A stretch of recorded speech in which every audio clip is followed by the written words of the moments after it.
I think Islam hates us. They have done nothing except wreak havoc and terror for our faith and our religion. When we stand up to those who oppress our communities, that Allah accepts from us that as a form of jihad. Foundations of society are fragile. We must be the shepherds of our own civilization. Anyone answers either yes or no without making necessary distinctions, both are not telling the truth. They're lying. Father, we pray that your word will become a hammer that breaks rocks into pieces. That you will raise up in this nation pulpits and prophets that will call the nation back to repentance. Will you distance yourself from those who think differently, or will you join us at the table and talk about what is really important? This is the Al-Ma'idah Initiative, conversation without compromise. But we had this conversation last time. You don't have a bad side, Hiba. We did have this conversation last time. Oh my god. Okay, you know what? I should sit here. I should sit here. Most people just listen to the audio anyway. Huh? Most people just listen to the audio anyway. I don't know. I'm a weirdo. Yeah, it's okay. It's okay. In season 2, maybe I'll set up a new norm for switching around. But this is gonna be episode 48. So I'm recording an episode about Lebanon. Same exact way every time. Yeah. I should try new things, but so far we've done. No, it's okay. It's okay. This is really me, not you. So I got a ton of people watching from Iraq last time you were on the show, and I even got invited to Erbil. Erbil? Yeah. Oh wow. Are you going? I don't, not yet. It's pretty safe there. Yeah, I've heard. Yeah. So. And it's beautiful. Really beautiful. Yeah, I want to go. I want to go too. I've never been.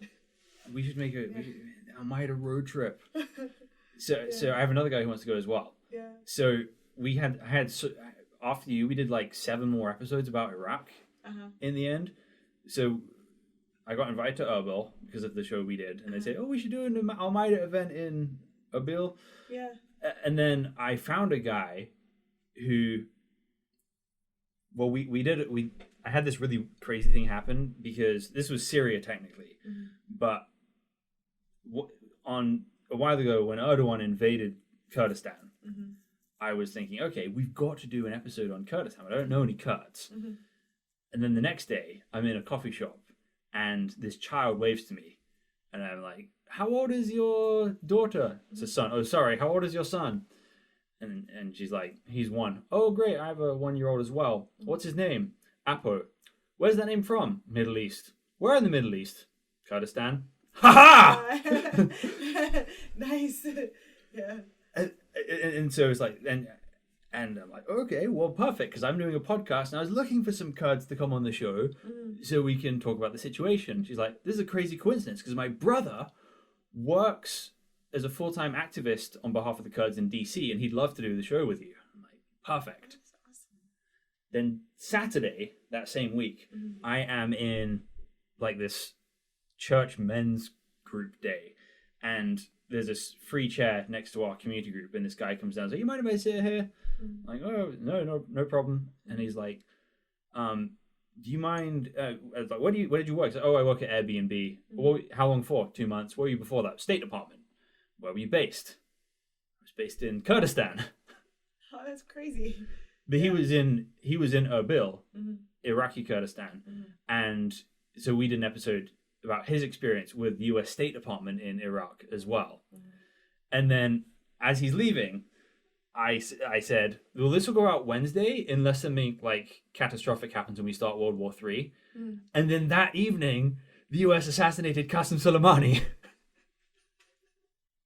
It's funny how that works out, huh? Yeah. And everyone was thinking World War III. Yeah. And so I got a guy who was in the Iraqi security forces to come on the show and talk about that. And the quality of the audio was not great because he's just on like a phone. But he's in like this. He's in the US now, and he's in this like ER kind of uniform, driving through traffic, talking about his time in the Iraqi security forces, and it was awesome. Wow. That was our most viewed episode on YouTube. So. Oh really? Yeah. Wow, that's awesome. That is crazy. That's a crazy statistic. Awesome.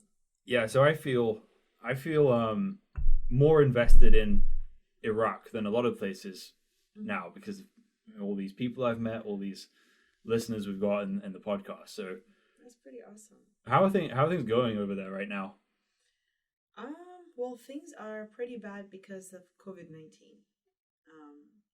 The government is trying to enforce regulations. People aren't listening. Eventually, we had to have sort of like a fatwa by the religious entity there that says you need to wear a mask. And then some people just don't believe in it. They think it's a hoax, and there's all these things, and people were still doing gatherings. So there was a problem there because of that. And economically, I think they're not doing that great either because of the oil prices that had gone down and all that. Things have calmed down since the revolution, the October Revolution. But I do know that it's not completely rested over there. I think either a couple weeks ago or a month ago, I'm not quite sure, everyone was into Tahrir Square trying to apprise about something as well. I had decreased my exposure to especially after the revolution kind of calmed down and with the start of COVID. I just got busy with my own projects, and as things calmed down there, I wasn't paying as much attention as I was during the revolution. And so I don't know the exact details, but I do know that the academy, is trying now to figure things out. They're dealing with civil situations. I think they're trying to pass a law about domestic violence, which is great, actually. I'm really happy about that. So that's the latest of what I heard. I came across an article, actually, a friend of mine shared it with me, about how Iraq can actually solve its problems. And one of it is to get rid of the kleptocracy. That was the first time I heard that term. Yeah, explain that. Kleptocracy. I think it comes from kleptomania. It's like a thief and like the thieves in the name of democracy, that kind of thing. So it's just because of how much corruption there is over there, and how the geopolitical and how the U.S. involvement kind of aided with that. And so they're like, they have to either get rid of all the kleptocrats, or the situation is just going to keep on getting worse and worse and worse over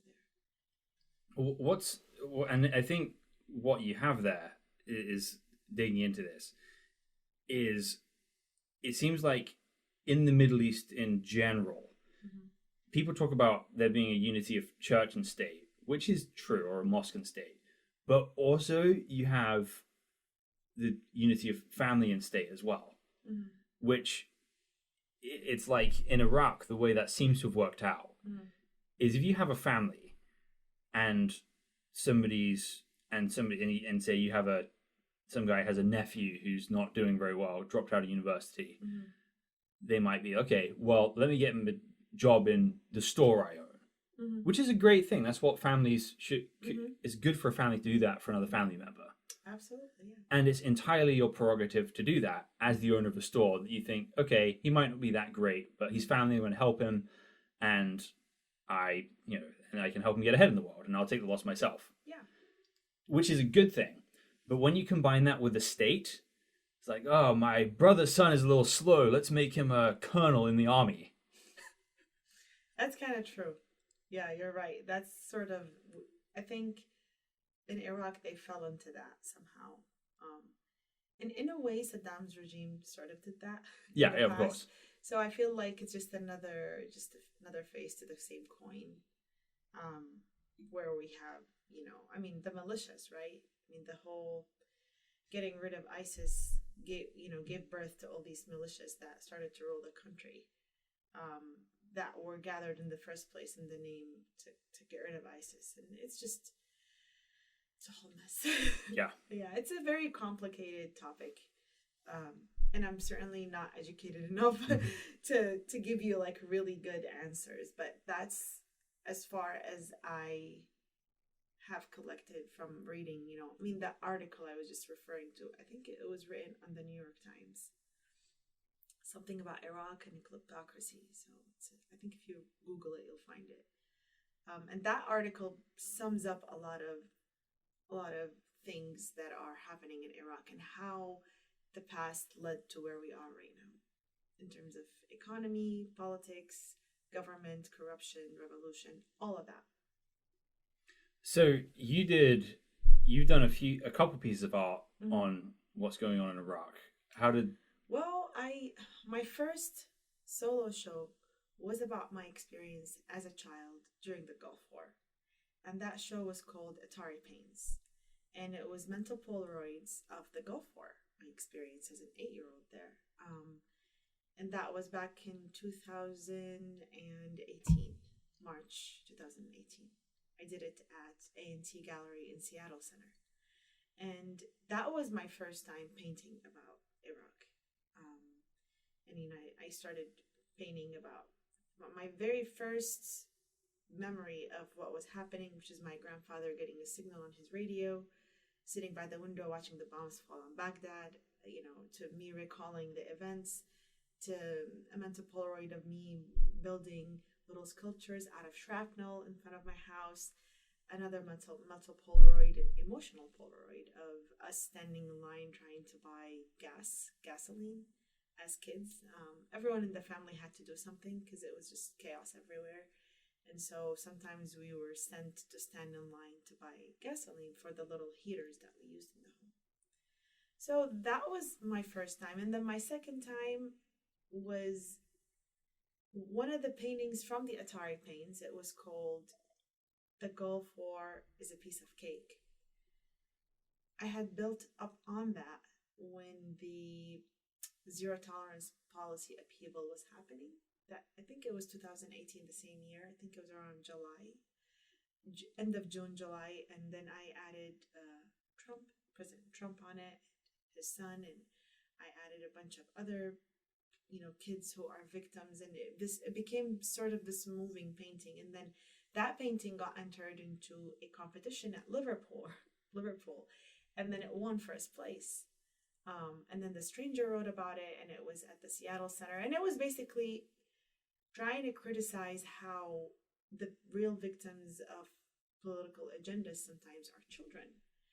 And just like back during the Gulf War when Saddam was in power, and we had the sanctions, I was a child and I was traumatized by that experience.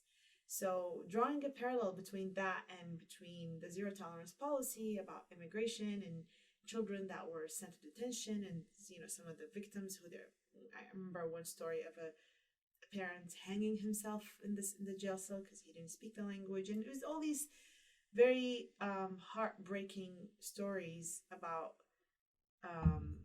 kids being ripped off from their parents at the border, regardless of how this plays out. It's just, for me, it's a humanitarian thing. I know there's all these laws about who put the law first, who's enforcing it, why we're doing this, and all these logistics, that I don't care about that. Mm-hmm. I care about politics. Sometimes the victims are children who have nothing to do with your agenda. Plain. So that's all what I was referring to. And I called that piece, I Really Don't Care, Do You? I don't know if you remember the jacket that made the whole news of Melania Trump that she wore to the detention center, which I thought it was a bit insensitive whether it was meant to or not. So I named that painting that way, and then that was sort of my second painting that put me as an Iraqi and as an American to think about, how do I relate to this experience? And then the third painting was also about Iraq and the US, and it was called Time Travel in Diaspora, Mahjar. And this was, I think, around November. I did it for COCA Seattle Center on Contemporary Art in Pioneer Square. They were having an auction, and they were having a show about where do we belong or do we? And it was a show put together by immigrant artists and talking about their experience as immigrants. And I was one of them, so I was commissioned to paint a painting for that show, and that was the third time I painted about Iraq, and it was about Iraq and U.S., and it was just me as a child having this.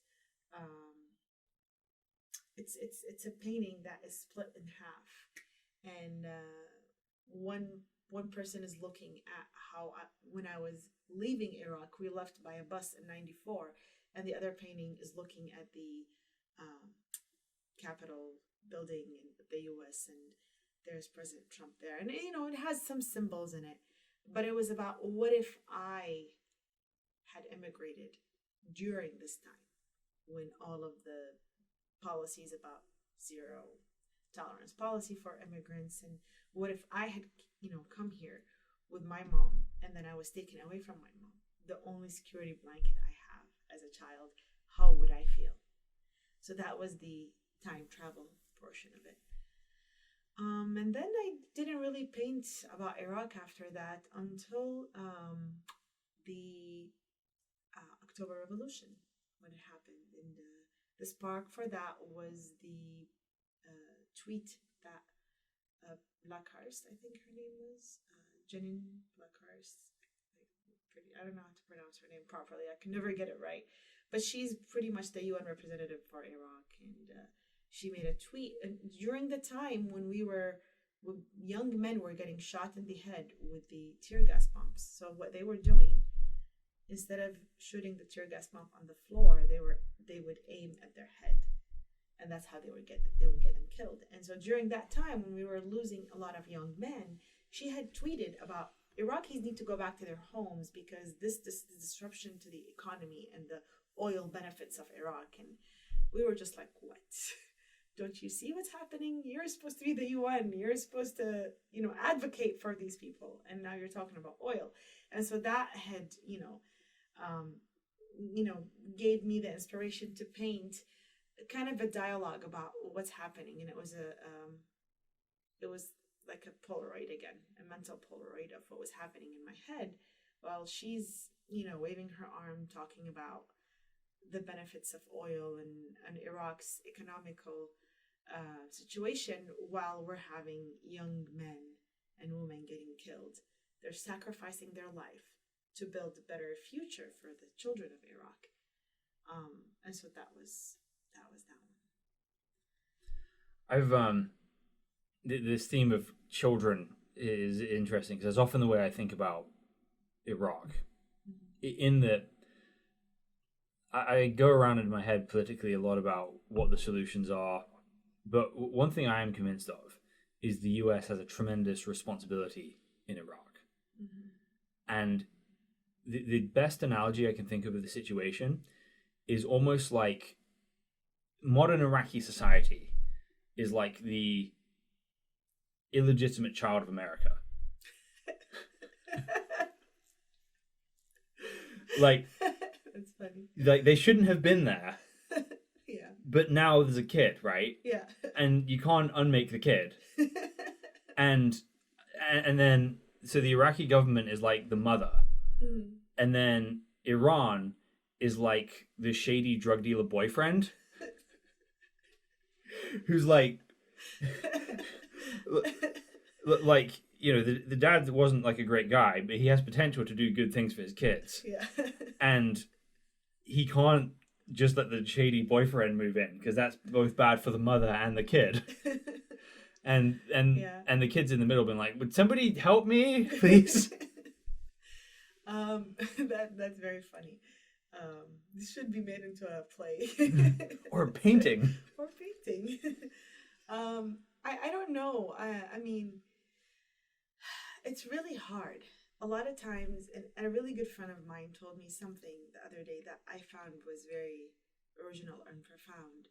He said that a lot of times, rebel groups who start out with a good purpose, eventually they go broke, and they're not as good as how they started. And I had never paid attention to that. But that was very profound. I found that was very profound. and we were having Actually, he's the friend who shared the kleptocrats article with me, and then we were talking about this, and he said that, and I was just like, wow, that's very profound. I've never really thought about this or heard of it before. And I think somehow Iran, falls under that umbrella as well. I think maybe they started out with this, really elite goal of doing things, in a certain way that don't necessarily have to follow the global trend or be under one power or be globalized, and they just wanted to do things humbly, and maybe they had good reasons in the beginning. But I think over time, it became politics, and then it became a power struggle, and then you don't know who the good guy is anymore. And then we have all these, drug, influenced teenagers. Yeah. Well, I think, and I thought about this a lot when watching some of the sort of riots and the looting in Seattle. And I think the problem is this. It starts with a fundamental assumption of the goodness of humanity, which is very dangerous, especially when it's a fundamental assumption about your own goodness. Because if you're in a difficult situation, like the people of Iraq absolutely have been a difficult situation, but when you're in that, you tend to blame other people for your own bad qualities. We do that in the best times in life already, right? We blame our parents, we blame the government, we blame whatever. But when something terrible has happened, it's very easy to blame all of your own bad qualities on something else, right? And you think, okay, well, if only my husband was nicer to me, if only my parents were kinder to me, then I would behave, right? If only the government was stable, then I would, be a... There's some truth to what you're saying. Some truth. But I don't, because I used to say the same thing. And then until I came across, reading and knowing things. And in that amazing article, which I should pull up the name of it, they were talking about this guy who became the health minister, who had, found a way to get this vaccine to something, and it was very affordable, and he wanted to push for it, and everybody fought him tooth and nail. And he had all these people rise against him, and they did this whole propaganda. They just didn't want him to do things that would be affordable to people and helpful. They wanted things to cost a lot of money, and they wanted to go around, and so, and then there, I would say that person has the right to blame it on other. For sure. And I'm not, and because those folks are enabled. Who's enabling those folks? Who put those folks in power? Right. So I'm not saying it can't be somebody else's fault, but the thing is, right, if you're in the mindset of victim and you're protesting and rioting, then it's very easy. If somebody says, okay, we're going to break into this shop because capitalism has, screwed us over, and we're going to break things, and we're going to take stuff because, well, the system's against us and you have every right to do this. And no, I don't think you should vandalize. And I don't think anybody, and a lot of the, if we're drawing the parallel between what happened here and what happened in Iraq, in every revolution throughout history, it was almost never a clean one. No. And it's never super organized, right? Because it's a revolution, right? And so there you have those real people who started it, who are just voicing their opinion, just asking for their rights, peacefully, doing nothing but literally. I've known people there in Tahrir who were just sitting every day in the tent, drinking tea and singing, and the next they're just literally sitting, and some of those people got kidnapped and tortured, and they thought that someone had sent them. They're like, oh, the US sent you this, and they're like, no, nobody sent us, we're just protesting. And so you had those people who were just peaceful protesters, and then you have others, and then you have people who want to make the protesters look bad. And they would send others that would vandalize and steal and do all this, so the protesters could look bad. So it's a collective of anything could happen. You would want literally everyone to have a very pure white intention in order for this to appear perfect, you know. And then you also have how the news coverage covers it, right? From which angle, who they're interviewing, which scenario that's happening they choose to film it. You have all these other factors that play in how things happen. Things were bad here, but they are nothing compared to what was happening over there. Right. Yeah. So with these rebel groups In Iraq? yeah. Well, they're not rebel groups. They're just people from Baghdad who wanted to protest. No, I'm not talking about that. I'm talking about what you were talking about earlier, right? How a lot of these groups, militias, started off doing good things. Oh, the militias. No, they weren't. Those weren't really rebels. They were recruited to help fight ISIS out of Mosul. Yeah. But they weren't really rebels. They were just. But you just had like people who aren't officially like. They weren't official military people. I don't know. They were just militias. That were recruited, and then and so it was good that they fought ISIS out of Iraq, but then they stayed there. Yeah. And they started to gain power and started to back up. So every different militia group would have some kind of a political representation in the government, and so when they disagree with each other, they send their militias to, I'll have my army fight your army, your people, sort of thing. And so it was just this jungle. And this is what I'm talking about. Mm-hmm. In that, when you use force to solve problems, I'm not saying you should never use force to solve problems. Something like ISIS needed to be solved by force. There's no other way. But when you use force to solve problems, it's really hard not to get in the habit of doing that. So often, right, there's a revolution, they find the power of force and violence, and then once they're in power, they're used to using that as a tool. And then they rule with the same thing. Yeah, I mean, and to be fair, it wasn't just them that kicked ISIS out. I mean, we've had Iraqi military, we've had a lot of Iraqi people who sacrificed their life as well.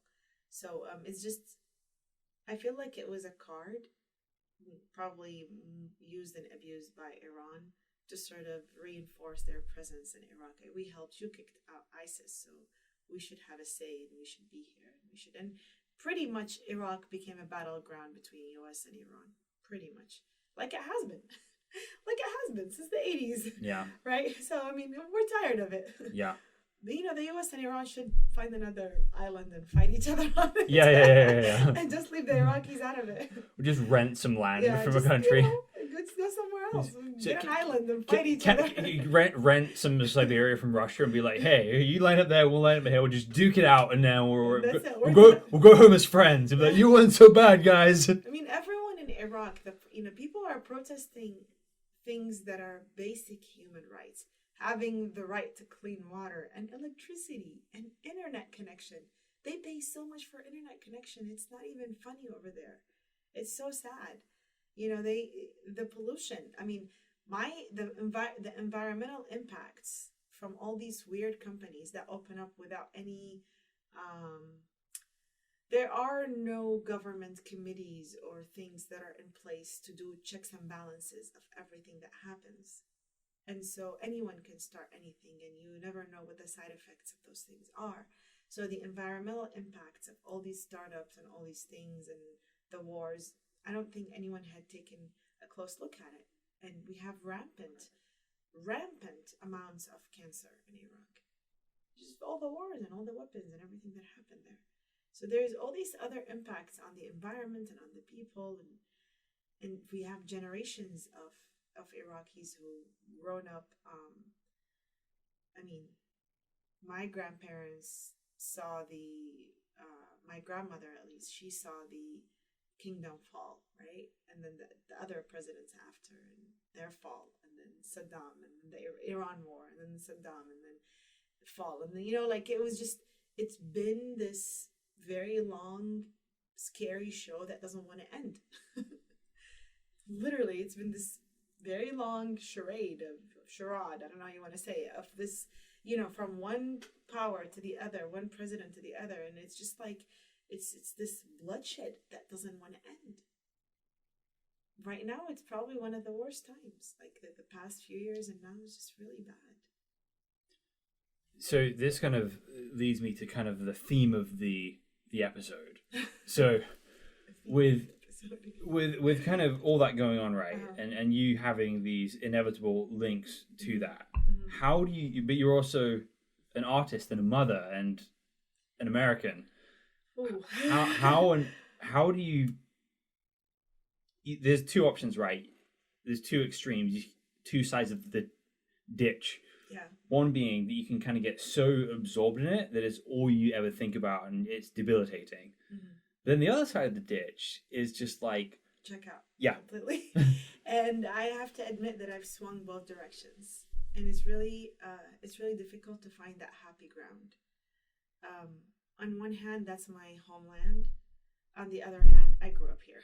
Yeah. So it's like, okay. I mean, I have a lot of love and loyalty to the U.S., and I wouldn't want to live anywhere else. I love Iraq so much, but I mean, given the situation right now, things would have to be so good in order for me to ever consider moving back. And I've really gotten accustomed to living here. And, you know, I've been here for 22 years, but it's a long time.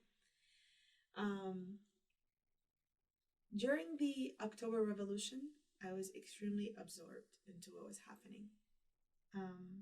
I watched everything on social media. I had a lot of connections and friends who are in Baghdad and different cities in Iraq, who are artists as well, and filmmakers and songwriters. And we've all used our social media and art to give our message out to the world, ask for help, showcase what's happening, share with the world. This is our way of helping through art, is to bring about awareness and try to get people's attention. Art is very powerful. It's emotional. It's emotional driven. It can pull you in and make you think and make you feel things. And so we sort of became friends, and I made a lot of friends during the October Revolution. Prior to that, I was pretty disconnected. There was the ISIS thing, and there was the all the drama and all the things that happened. I mean, every time I used to watch the news, I would cry for days after. You know, during the whole thing when ISIS happened, there was something called Spiker, where they literally murdered like 1,500 young men. They were all part of I think they were either part of the military or they were trying to help the military. They were recruited, and sort of the people in the military kind of sold them.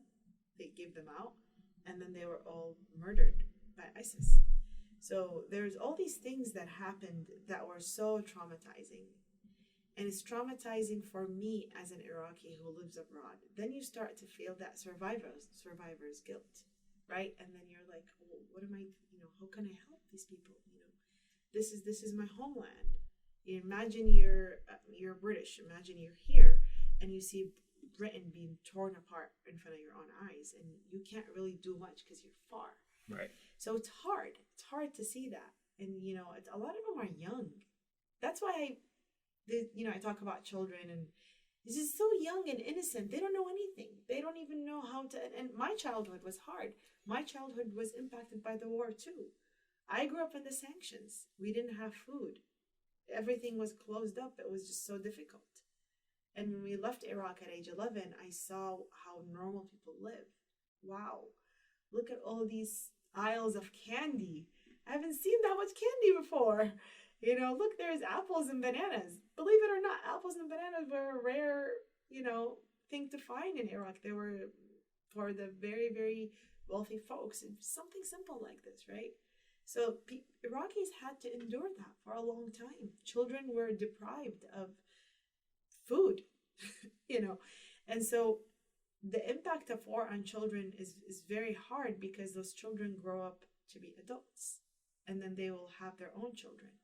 So I think addressing the root of the problem, which is how we deal with children and how we protect them, will help us have a better future. I think human to human, we have this obligation to look out for one another. And I think if all of us come to this conclusion, we would have a better world. Unfortunately, we are still living the same crisis that we lived during the Stone Age, where people would kill each other for power and gains, and this area is mine, this kill is mine, and now we have cell phones and laptops and fancy weapons. But in essence, everyone is still killing everyone for power and money. Right. It's the exact same problems, only faster. Yeah, now they're fancy. We have all these technology, but pretty much there is no real value placed on the human soul like it should have. Like we are one. I truly believe that humans, we are one. And I do believe that we live in a collective. And until the human consciousness rises to that level where we all think of each other as one, we will never improve as a world. We're never going to improve. It's going to continue. So you're saying there, right? That sounds beautiful and exhausting. So what's happening right now is exhausting. Yeah, right. That's the truth, yeah. But for you, on the one hand, like, how do you find? Because talking about being a part of the greater humanity, right? That sounds like it's hard to look at it that way and not get consumed by this, because you've got these hundreds of thousands of children who are suffering in Iraq, and everything's you're a professional artist in Seattle. Well, I think my first obligation is to heal my own wounds, because I'm a firm believer. It's like Mother Teresa. If you want a better world, go home and love your family. In order for me to love my child properly and raise her properly and prepare her for the world so she can contribute and she can be a happy person, I have to first take care of my problem and my baggage. And along the way, along that journey, take care of her, and we grow together. What has helped me, I have gone to therapy, like a lot of people have, which is, a great thing. I recommend it to everyone, if you need it, obviously. I do meditation. I pray. I recently had gone in and out the dark night of the soul. And that was a very harsh experience that happened about a month and a half ago. I was just completely lost. And I think I was going through it for the past few years, in and out of it, not knowing that this phenomena even existed, until someone pointed it out. Someone who I've never met told me, I think this is what you're going through. Read a little bit about it. And at that point, I haven't heard of this before. So when I read about it, I pretty much hit every checkpoint on there. Oh my gosh, I've been experiencing all of these since 2016. So the reason why I'm bringing this up is that, I'm always soul searching. I'm constantly observing myself, looking at myself, trying to heal this, trying to work on this, trying to improve this, trying to have a better future, trying to plan this. So I believe by working on myself, I can reflect a healthy vibration to people around me, and I could send out a better message through my art. Because, it's not just painting about pain. It's also inspiring people to live a better life, to want to live a better life, to get themselves out of terrible situations. You want to inspire people to break their own boundaries. And by healing your own wounds, you can break your own boundaries and you can grow as a person.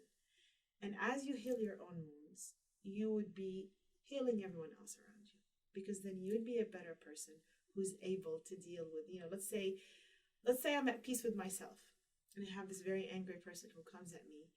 I don't know, there is something that happened. I'm standing in line. I cut off in front of him or something by accident. Something happens where I trigger this person and he just unleashes with anger at me. Right now, I wouldn't be angry at that person. I would try to solve it, and I would try to be peaceful, and I would just let that person go and not take it personal, because I know that this comes from pain.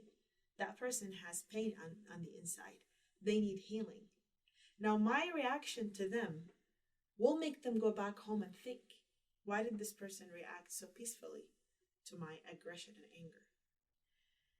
Hopefully, that will help them look within themselves and try to use this incident to better themselves. So that's just a small, minute example on how healing your own wounds can help you. Now, how do I try to look at what's happening in Iraq and not be so pulled by it? And it was hard. That was a dance that I did. It was hard. It was me going in all the way, me shutting everything out, me going in all the way, me shutting everything out, because it's hard. But then I found this happy balance where I try to stay grounded and connected, not so much look at the sob stories and get absorbed by them, look at them, pray for them, and try to do something. Try to do my part, whether it's through awareness, whether, using my social media platform. I have a lot of followers. I try to, spread awareness. I started a fundraiser during the October Revolution with a bunch of friends. We raised a bunch of money to send it to the people who got wounded during the protest and can't afford healthcare. So we could help them with that and to provide food as well.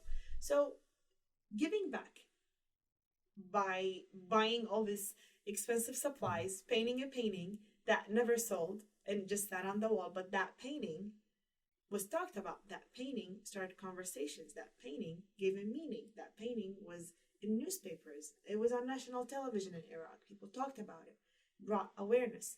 So doing this was my way of giving back. So I think giving back and feeling that you're doing something, even if it's teeny tiny bit small, can help you feel better, being engaged. And then also, being grounded where you are right now. I don't think that someone in Iraq who's suffering has more suffering than someone who's suffering here under different circumstances, who's living through abusive household or who's experiencing poverty. I think human suffering is suffering, whether it's there or here. Just so I happen to be from there, and I happen to be pulled into it, and it's humanitarian more than patriotic.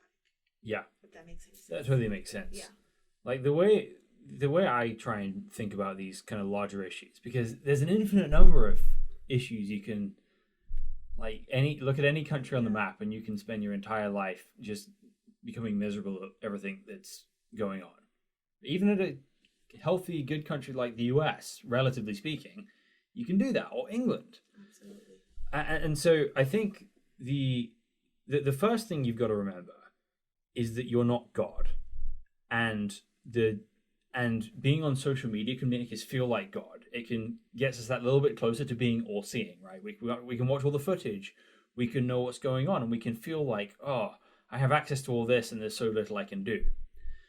Then the second thing for me is believing that I'm loved by God, that God is fundamentally going to take care of me, and that the Bible says that through Jesus we become sons and daughters of God, and that God loves us with the kind of love that people love a son or daughter when they're parenting right, which ultimately that frees us from feeling this obligation to the whole world.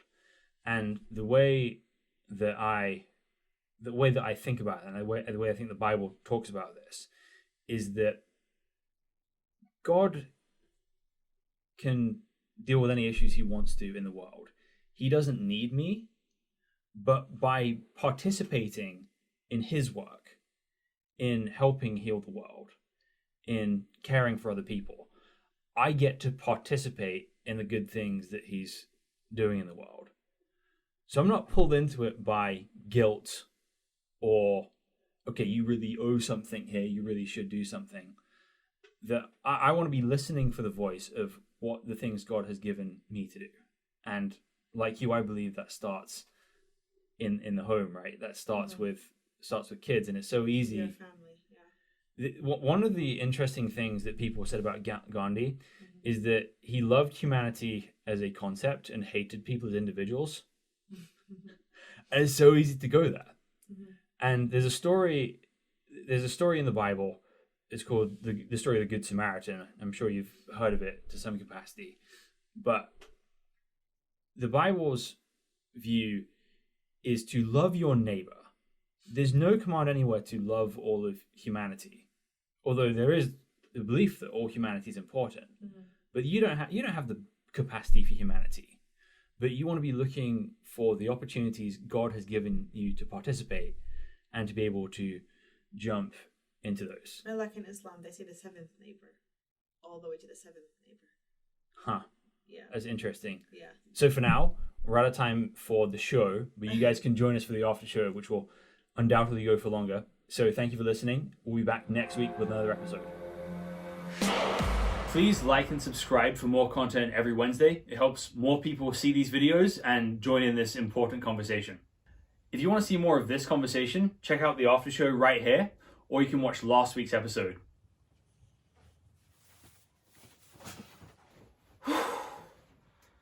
This British guy costume is really hot. Can you bring me some water? على فكرة احنا اسمنا المائدة يا اخي، جيبونا اكل حاجة، جيبونا تميز فول يا هو.